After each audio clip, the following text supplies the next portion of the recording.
Gaul, 1st century BC. Rome takes its first steps to world domination. Spurred on by unprecedented growth, the empire believes the rest of the world will eagerly bask in its civilizing light.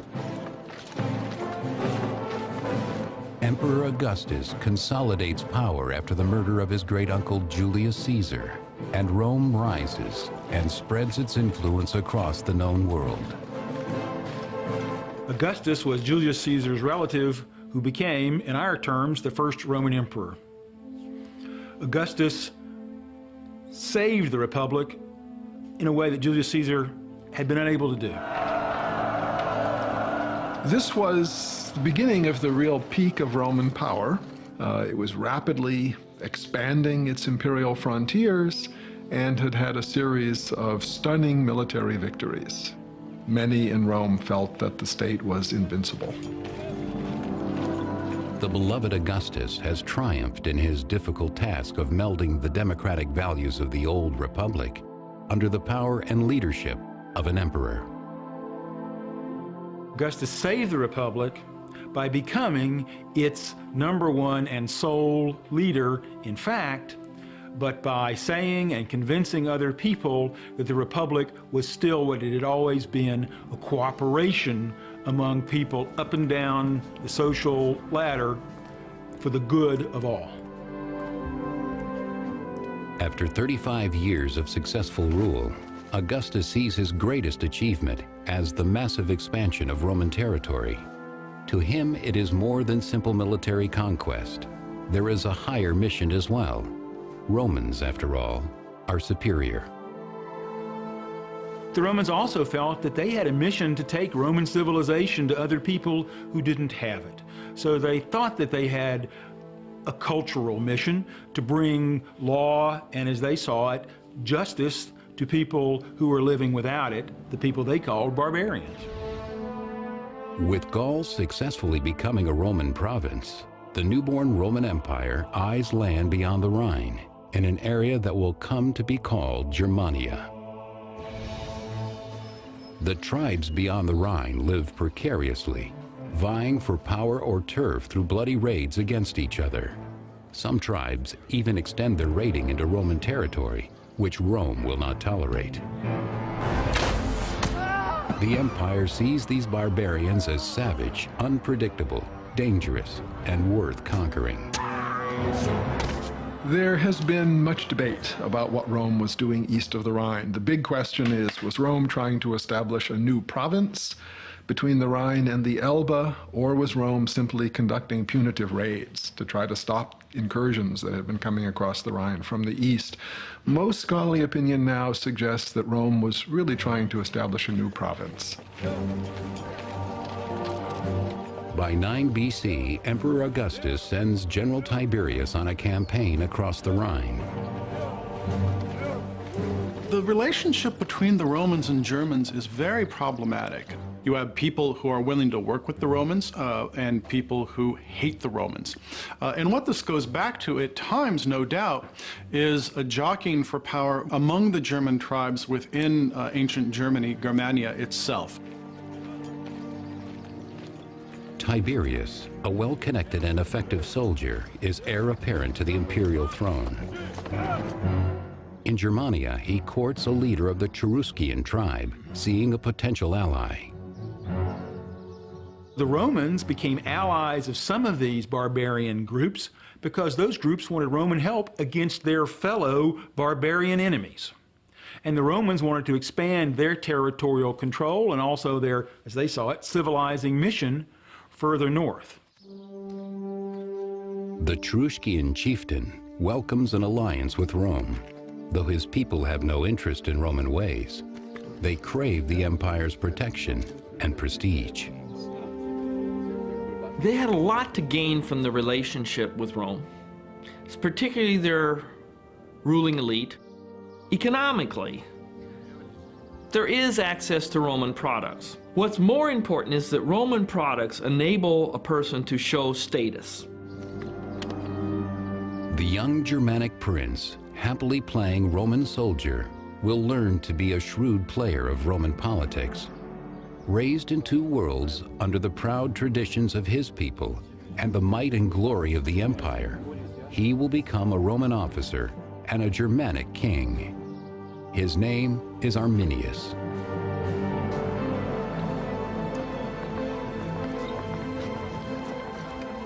For more than a decade, the empire has enjoyed relative peace with the tribes across the Rhine, thanks to the strong military of Emperor Augustus.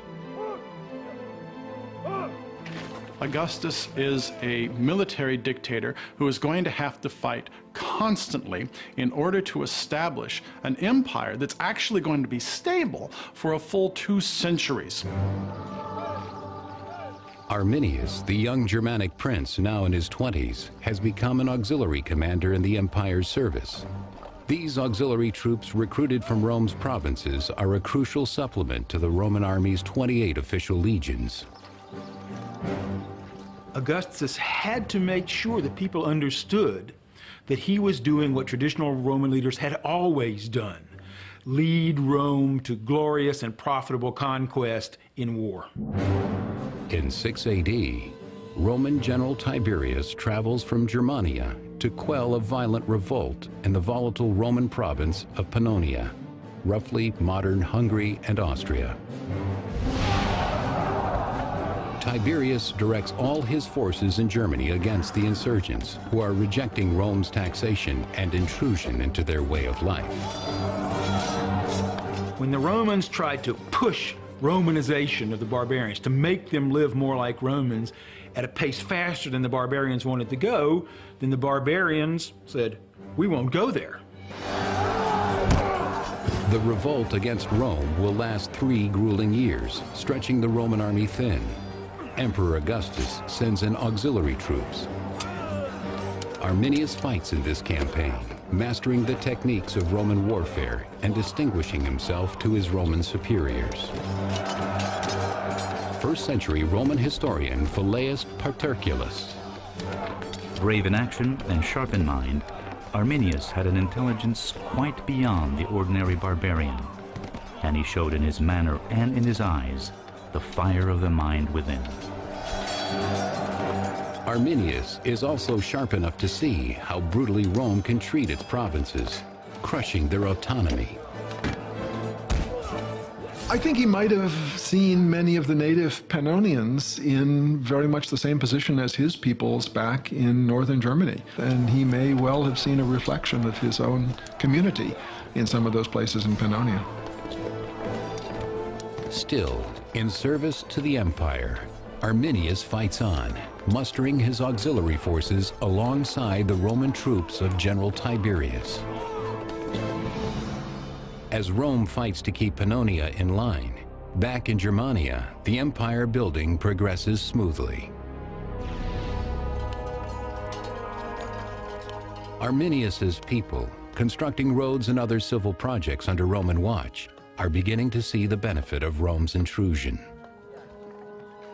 For the barbarians, especially those against the Rhine, who really weren't living in a Roman world, they could still see the attractions of what we call Romanization.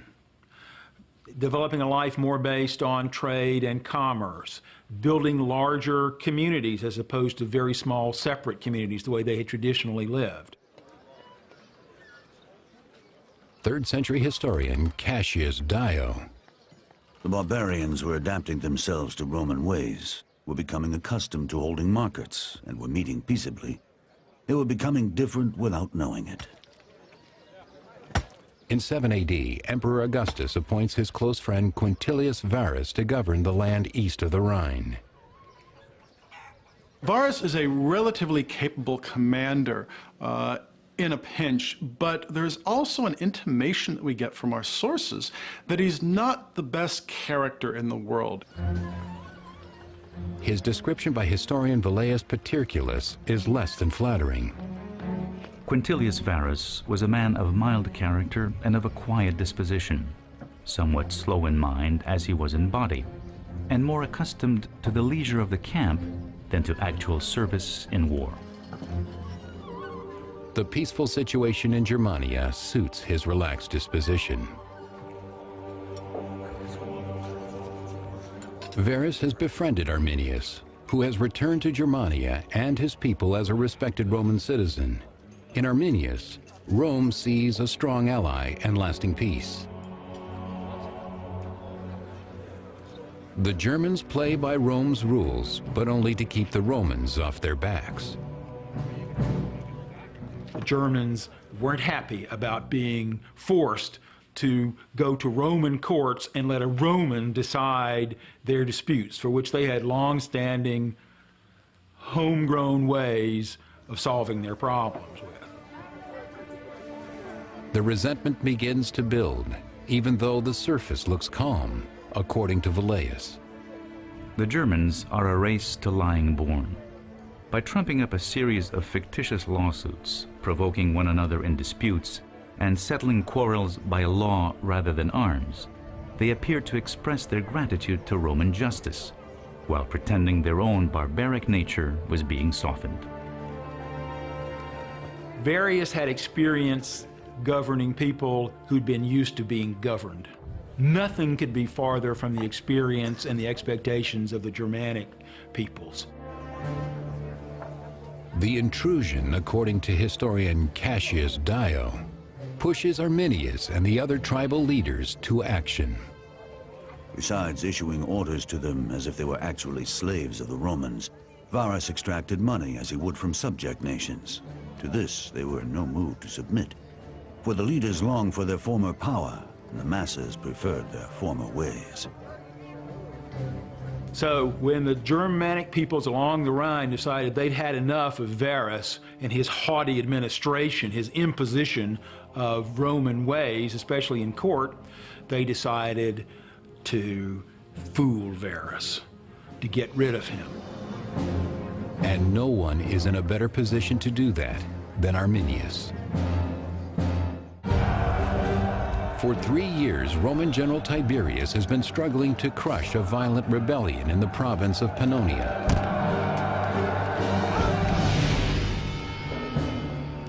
At last, in 9 AD, he is seeing his efforts rewarded.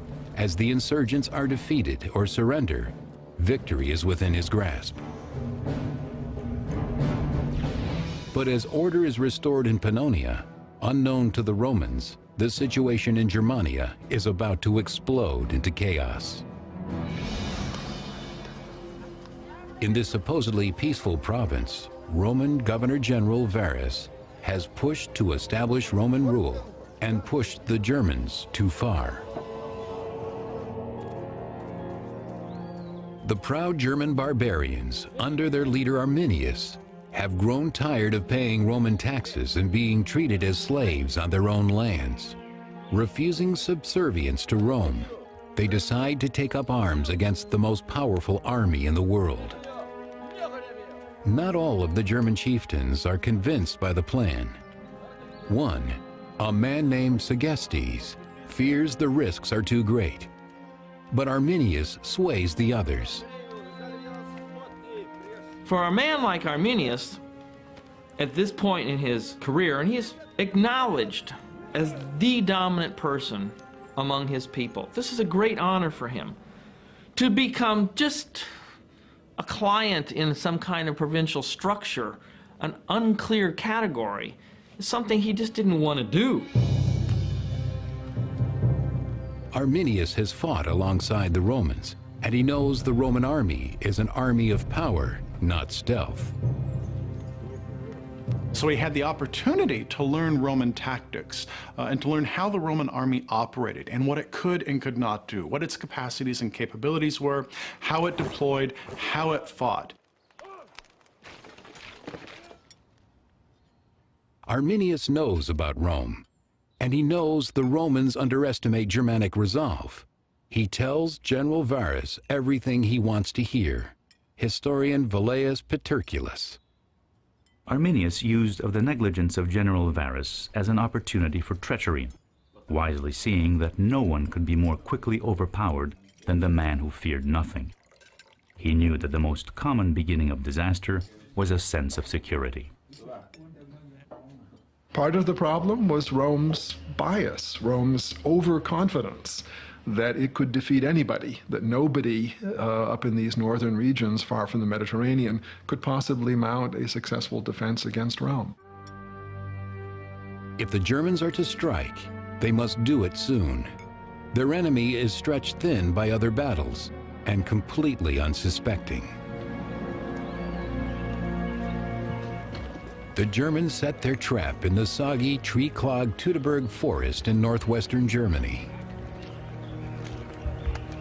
And what Arminius had done was, it must have taken several weeks and several hundred men. They actually constructed a 5-foot-high, 15-foot-wide wall, complete with fences and presumably some camouflage as well.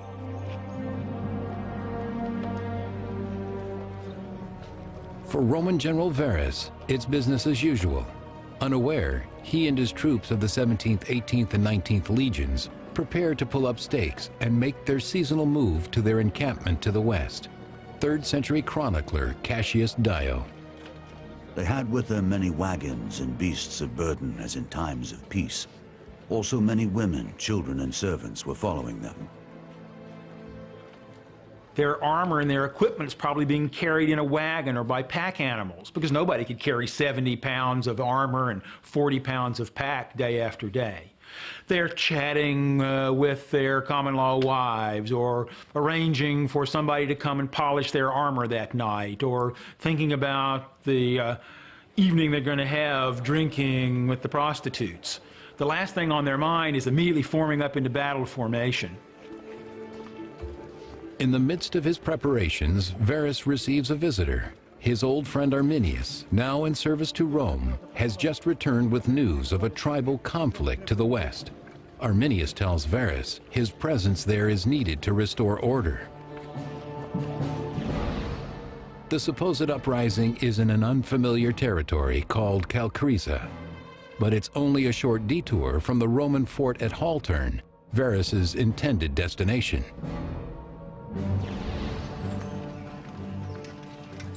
Varus mobilizes the entire camp for the journey. So here's Varus, having been drawn into German territory through his own pride, but coming, he thinks, on a civilizing, law-giving mission. He's not ready to fight these barbarians so skilled at ambush and the kind of tactics that could throw a Roman army into complete disarray. The long line of soldiers, civilians, and provisions lumbers through the woody German countryside. Varus expects no trouble, but this is foreign soil, so he remains cautious. He moves his entourage as quietly as possible. Archaeologically, one of the things that has been found in these recent excavations is a cowbell. And the cowbell has been packed with straw, and the straw is still in the cowbell. With the cowbells silenced, the line proceeds, keeping military formation as the Romans head unknowingly toward the camouflaged walls of the trap.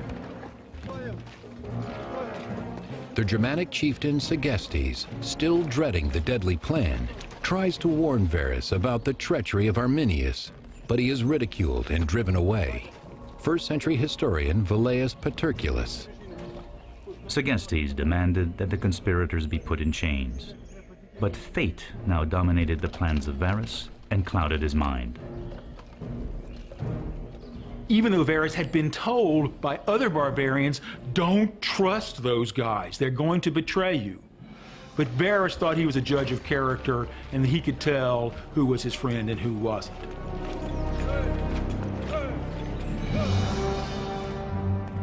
While Varus leads his legions into the trap, General Tiberius returns to Rome from his hard-won success in Pannonia. For Emperor Augustus, the victory of Tiberius proves the supreme might and power of his empire, an empire believed to be invulnerable. As the Roman Governor-General Varus moves his troops westward to their fortress, he makes a detour to settle an uprising his friend Arminius reported to him. In truth, Varus is being led into a trap deep in the Teutoburg forest, in an area known as the Calcrisa Woods. they had to stay on a very narrow track of sandbars with, on either side of them, marshy forested environment, very difficult places of passage. It seems that the Roman column had to become narrower. Roman soldiers were accustomed to marching 6 or 8 abreast. They probably had to change and march maybe 4 or 2 abreast here. The soldiers are further hindered by the burdens of their wives and families, who are making the march with them to the new fortress. They would have had very difficult going as the passageway became muddier, it became wetter. This landscape is penetrated by a series of deep ravines, streams flowing from the Kalklisa Berg down into the swamp to the north. Varus walked through the worst possible territory a commander could have walked through. On one side he has a swamp, on the other side he has hills. He followed the road because Romans couldn't carry all this armor they wore. On the long haul, it simply wore too heavily. The German tribesmen had lured the Romans into the perfect trap, difficult to move forward, impossible to move back. Arminius knew he had Varus in his hands. It was just how and when. It's not if. And it happened. And it happened in a really complete fashion. 3rd century chronicler Cassius Dio describes the moment of ambush. The Germans came upon Varus in the midst of forests, by this time almost impenetrable. And there, at the very moment of revealing themselves as enemies instead of subjects, they wrought great and dire havoc. The trap is sprung. The Romans have no way out as the barbarians surround them on all sides. So you're bare out there. You have just your armor on, if that, and you are going to quickly be decimated in terms of your ranks. And the Romans had no room because the path was too narrow to deploy. The line of troops and their entourage could have stretched 2 miles long. Varus, hemmed in at the middle of the formation, is unaware of the devastation at the front. All he knows is the line has suddenly stopped moving, and there is no place to go. The front of the line is going to be the first to get it, and there isn't much communication, as far as we can tell, on this path, or there couldn't be much communication between the front of the line and the rear of the line. So that's going to render the army more vulnerable and create a deadly situation as well. By the time Varus learns of the attack, it is far too late. No time to prepare, no place to escape. The exact chain of events is lost to history. My guess is this was a battle that the main engagement took less than an hour, but the mopping up operation probably took the rest of the afternoon. Each man had to reconcile to the inevitable, and I don't know how a Roman would have done that any better than an American. Very hard to watch your friends die. As the Roman soldiers die like animals, more German warriors join the fray, writes Cassius Dio. The enemy's forces greatly increased, as many of those who had at first wavered now joined them, largely in the hope of plunder. In an indignity worse than death, 2 of the legions lose their eagle standards to the barbarians. The eagle was seen as a religious symbol by the soldiers. It was literally the religious spirit and power that kept them safe and made them victorious. To have the eagle fall in battle or to be taken by the enemy was literally like having your spirit ripped out. And without your spirit, you were going to be defeated. But worst of all was the disgrace, the loss of honor. To have the symbol of your fighting spirit literally taken by the enemy was the ultimate in dishonor and disgrace. Under Varus's watch, the standards and the battle are lost in the Kalkrisa woods. The dishonored general knows what he has to do. Varus had been fooled so badly by the barbarians. He knew he was responsible for this defeat because he had marched a Roman army in and not prepared it. So Rome was going to blame Varus for this defeat. Varus blamed Varus, and for him, the only way out was suicide, even though this was a disgraceful suicide. The Germans under Arminius's leadership have recaptured their land and in the process defeated the mightiest army in the world. Now it's time to torment their captives. 2nd century Latin writer Florus recounts the horror. Never was their slaughter more cruel than there in the marshes and woods. Never were more intolerable insults inflicted by barbarians, especially those directed against the lawyers. They put out the eyes of some of them and cut off the hands of others. They sewed up the mouth of one of them after first cutting out his tongue. As Germania celebrates the defeat of Varus, a victorious General Tiberius returns to Rome from his battles in Pannonia. And in Rome, Emperor Augustus joyfully makes the final preparations to celebrate Tiberius's triumph. But all that planning will go to waste. When news arrives in Rome, Augustus is told of the loss of his 3 legions in the north. He is horrified. And supposedly he screams repeatedly after this, "Varus, give me back my legions." This was a shock because Rome had had a whole series of military successes. Rome believed these people in the north could be easily defeated.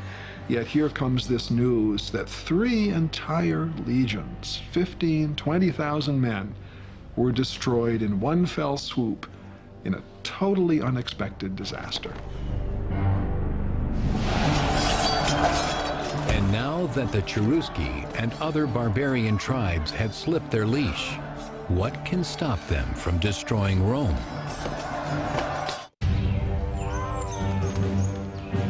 As Varus's Roman legions are destroyed in the north, General Tiberius returns to Rome to celebrate his victory in Pannonia. But instead, he finds Emperor Augustus shattered at the news of the terrible loss in the north. Barbarians across the Rhine have massacred 3 entire Roman legions under Governor General Varus. Varus's disaster meant to Augustus that Augustus's plan to push the northern frontier of the Roman Empire further had failed, and that they were always going to have to deal with these ferocious peoples on their frontiers who at any time might want to come into the Roman Empire either to live or to raid. The blow to Rome is a severe one, and it cannot go unanswered. Arminius had struck a significant blow to Roman morale and Roman pride and Roman honor, and that had to be avenged. Losing 15,000 to 18,000 men from a strike force of legionnaires of 150,000 is similar, I think, to the United States Army today losing 60,000 men. We have about 600,000 men under arms. If we lost 1/10 of them, we lost 60,000 men in one day. I think it'd make the evening news. To restore Rome, General Tiberius mobilizes his exhausted troops. Tiberius is sent along with 8 legions and auxiliary armies to reinforce the Rhine frontier and Gaul. Fortunately, Rome appears safe for now. The Germans show no sign of hostility at the borders. But the Romans have learned how crafty the Germans can be, and so they stay vigilant, even at home. Guards are stationed throughout the city. And it was a severe blow to Rome as a city, as a society, to know that these peoples of the north, whom it had regarded through the writings of Caesar and Tacitus and others as being far inferior to Rome militarily, were able to deal this devastating blow. Mighty Rome, the apex of Western civilization, suddenly feels vulnerable. Every foreign citizen or visitor is now suspect, a potential terrorist. Augustus, fearing a sympathetic uprising among the Germans in Rome, expels them. While all of Rome quakes with fear, the Germans beyond the Rhine are jubilant. Arminius celebrates his victory over Rome by taking a bride, Thusnelda. She is the daughter of rival chieftain Segestes, who had tried to warn Varus of Arminius's treachery. Very much against her father's wishes, she allowed herself to be kidnapped by Arminius. Because German women were strong, they would kill their men if they were retreating from battle. They saw themselves as worthwhile. They wanted to be allied with the best possible man. Thusnelda, that was Arminius' wife's name, saw Arminius as the very best man among the Germans, and she wanted nothing less for herself. The victory against the Roman legions has earned Arminius tremendous clout. Now, as king of the Cheruscian people, he forms a coalition of tribal leaders. Arminius thought that this spectacular defeat would give him the purchase, the fame, to be what the Germans had never had, a king over everyone.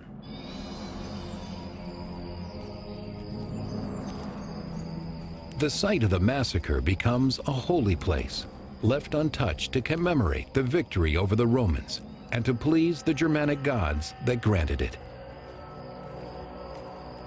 The Germans worshipped in groves, as far as we know. They kept images and various statues and animal totems in their forest. And actually, this idea of totemism appears to have been something fairly important for the Romans too, but more so perhaps for the Germans. And so, as Rome staggers, the Germans revel in their barbaric success, keeping the Roman weapons as a sacred reward. Things like swords and spearheads and shields took a lot of time and a lot of material to make. Economically, they were very precious, but it does seem that in many of these circumstances, their ritual value was more important. And for that reason, these were deposited sometimes by the thousands. And we even find weapons with ornamentation in silver and gold on them, indicating officer status. Through violence and cunning, the Germans have snatched their land back from the Roman intruders, at least for now. But Rome is not giving up. The Romans realized they had a big problem along the Rhine. And after they were able to regroup, which meant finding more soldiers, trying to build new alliances with the barbarians, they began, after some time, to send expeditions across the Rhine, both to try to pacify the area, but also to regain their lost honor, because the defeat of Varus had been so disgraceful.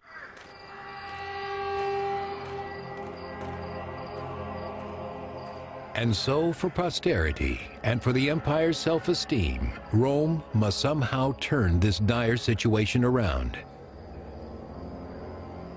13 AD, 4 years after the massacre, Emperor Augustus sends the aptly named general Germanicus and his troops to engage Arminius and the Cherusci barbarians.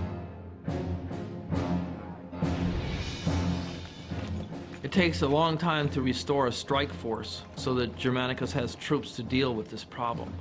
There was no question it had to be done, or the whole idea of the emperor's honor, and perhaps even the emperor himself, was in harm's way. This was a disgrace that could not be allowed to go unchallenged. The ethos for the Romans is revenge, hatred, anger. There's no idea of compassion, of overarching compassion for humanity. These are very, very ruthless people. Ordering Germanicus to Germany is one of Augustus's final acts. The next year, at age 77, he lies dying, broken by the consequences of Rome's defeat, his dream of empire unfulfilled. With no sons of his own, Augustus names Tiberius as his successor. Tiberius will take his place as emperor and try to win back honor for Rome and Augustus. Augustus had gloried in a whole series of successful military campaigns. He never recovered psychologically from this blow. He died a few years later. And this, in many ways, seems to have destroyed what he felt was his legacy. Augustus, who devoted his life to Romanizing the world, dies a failure. What was lost in Germania can never be recaptured. But still, the Germans must pay for this humiliation. A bloody and humiliating defeat beyond the Rhine has brought glory to the Germanic chieftain Arminius and his barbarians, and has undermined Roman confidence. But Rome is not finished yet. Roman general Germanicus marches to Germania in a mission of vengeance, attacking any tribe sympathetic to Arminius. In defiance, these tribes burn their own villages to deprive the Romans of anything useful. These northern barbarians, at least across the Rhine, didn't have big cities to plunder. They had increasingly growing settlements, but they could just fade away and come to fight another day and leave you having spent a lot of money on a campaign that didn't return anything to you. So war was becoming a negative cash flow instead of a positive cash flow. First-century historian Tacitus.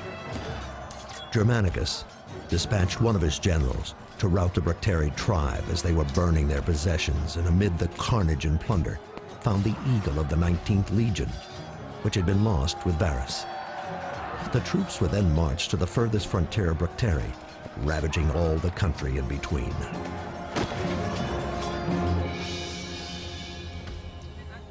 On their campaign, the Romans rescue Segestes, the rival chieftain imprisoned by Arminius. But the humiliation doesn't stop there. Most devastating, the Romans seize Segestes' daughter, Thusnelda, now pregnant with Arminius' child. She was captured by the Romans and taken to the capital as proof of how successful the Romans had been at defeating Arminius and making his life miserable, even though he had been the one who had destroyed Varus and his 3 legions. In 15 AD, 6 years after the ambush, the Roman army comes to the Calcrisa Woods massacre site, now a sacred Germanic monument to their victory. They found the actual site of Varus's defeat, at least the ultimate moment, because there were still broken weapons scattered around. There were skulls nailed to the trees. Oh, the scene was awful. It was virtually a plain full of white bones, except for most likely the officers who would have been, if they were captured, sacrificed by the Germans, who did practice human sacrifice by, hanging or slitting the throat. First-century historian Tacitus describes what the Romans encounter. In the field were whitening bones, scattered where the men had fled and heaped in piles where they had stood. Lying nearby were broken weapons and limbs of horses, while the skulls of men were nailed to tree trunks. Not far away stood the barbarian altars, where they had sacrificed the tribunes or senior centurions. So the scene was pretty emotional, certainly for Germanicus's men. Some realized that these could be relatives, these could be friends, these could be comrades in arms that I'm burying. And burial of the dead in antiquity and doing rites by them is extremely important to keep the dead in their place, to make sure they don't come back to haunt you. First-century historian Tacitus. The Roman army buried the bones of the 3 legions, no man knowing whether he laid to rest the remains of a stranger or a kinsman. But with anger rising against the enemy, all simultaneously mourned and hated. Symbolically, it was really important for Rome to show that it remembered its fallen veterans and that it was never going to give up trying to reclaim the honor that had been taken from them by the incompetence and arrogance of their commander. To the Germans who see the killing field as a holy memorial, the burial is a desecration. As soon as the soldiers leave, the Germans exhume the Roman bones and re-sanctify the site of the massacre. Arminius, believing he had soundly defeated Rome 6 years ago, is livid that the Romans have come back and confounded by the sudden turn of events. Tacitus recounts his rage. Arminius, with his naturally furious temper, was driven to frenzy by the seizure of his wife and the foredooming to slavery of his unborn child. He flew into a rage, demanding war against Augustus, war against the empire. And war did come. Once again, Arminius's stealthy forces, familiar with the landscape, exploit their advantage over the unwieldy Roman troops. A legion is overwhelming, where you can choose the battlefield. Flat and expansive.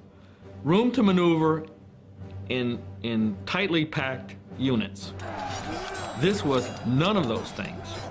It wasn't flat, there was no room to maneuver, and you couldn't even assemble your units in full strength. But Germanicus sets a trap, luring the enemy into the open and then pouncing. The Romans win the battle, but not the war. The incompatible fighting styles, the expense of the campaigns, and the tenacity of the Germanic barbarians rob Rome of any hope of lasting victory. There were several years of punitive raids by the Romans east of the Rhine, in which they actually tried to capture Arminius, they tried to defeat his people. These were not successful. Neither Arminius nor Germanicus will live long enough to see where their historic efforts would lead. 3 years later, in 19 AD, both die unheroically. Germanicus succumbs to illness, though some say he is poisoned by a rival in the bitter political jungle Rome has become. That same year, Arminius is killed by his own people when he oversteps his authority. Arminius was really devoted to both German liberty and his own self-advancement. Arminius wanted to be the king of the Germanic barbarian tribes. They didn't want a king. They wanted autonomy, and Arminius had given them that, and in the process, changed the shape of Rome. We could think of this battle as being the battle that truly stopped Roman expansion at that point. Had the battle not happened, who knows how far eastward Rome might have conquered, through all of Germany, into Poland, possibly even eastward into Russia. We just don't know. After Teutoburg, Rome deems the risks of expansion too high, the benefits hardly worth it. But soon enough, the lure of foreign conquest becomes too seductive to ignore.